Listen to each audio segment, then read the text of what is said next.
Hello, everybody. Welcome back to another episode of 5 Minute Gaming News, the show that may or may not be 5 minutes. Today in the news, if you were ever part of a near miss, would you really want to know? Let me explain. I'll give you an example. Back in 2017, I was on my way to PAX East, flying in a plane across country. Everything was chill. I have an amazing superpower of being able to sleep on planes. So I passed out. Well, turns out on that flight, we almost crashed. And I didn't know because I slept through the entire thing. And when we landed, everyone was like, bro, we almost died. It was crazy. I told my girlfriend I loved her. And I was tweeting like, oh, this is the end. I didn't know. I had no clue. Slept through the whole thing. Yeah, it makes for a wild story. Did I really need to know? I'm not sure. And today's news is pretty much that, except less life-threatening, but probably more important to you. In a discussion on the Biohazard YouTube channel, Jun Takeuchi tells the tale of how Capcom put huge pressure on the dev team to implement live service and microtransaction features into Resident Evil 7. When we started working on Resident Evil 7, we went back to that what is horror anyway discussion, Takeuchi explained. I talked about it a lot with Resident Evil 7 director Koshi Nakanishi. So what are we gonna do? We talked about that stuff even before starting to work on Resident Evil 7, actually. And right around that time, there was a big push at Capcom, a big marketing push saying, we have to make games players are asking for. So we were being told, make this, make that. And it was really hard on the directors at the time. Online multiplayer this, downloadable content that, ongoing service games, microtransactions, make a Resident Evil game that ticks all those boxes. And I guess early on they were trying to do that, but the game was in such bad shape that they set about on a project to not only rebuff Capcom's demands,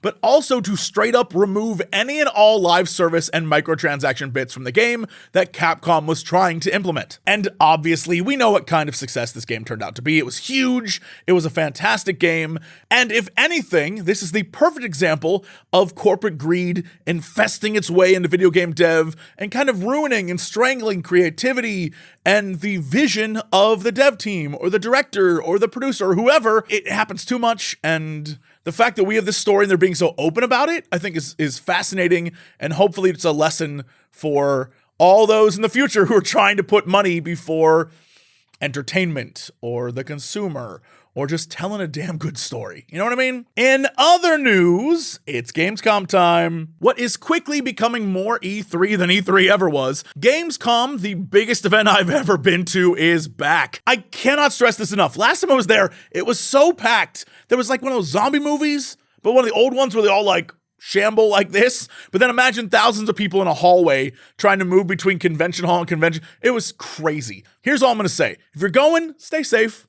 So many people go, it's wild, so just be safe. But before all that madness, today we get our first look at things to come with Jeff Keighley's Gamescom opening night live, where we're expected to see footage from Sonic Frontiers, Callisto Protocol, Hogwarts Legacy, among others. Apparently there's going to be 30 or more games, I think at last count. Other things you could expect to see are maybe something from Telltale's new series, The Expanse, which is honestly a weird choice to go for considering all the other The Expanse media, but hey, it could be fun. There's also The Lies of P, which is a Pinocchio Souls-like game. I don't know what this is about to be, but it is definitely going to be some type of meme-worthy thing. There's also going to be Goat Simulator 3, which I can't believe we're on a third one, and High on Life, the Rick and Morty game that's not Rick and Morty, and perhaps we'll even get something from Return to Monkey Island. There's definitely going to be a lot, and honestly, I think it's pretty fun to see that there's something for everyone here. But me, I'll be playing Final Fantasy XIV at the time. That's why VODs exist. Look,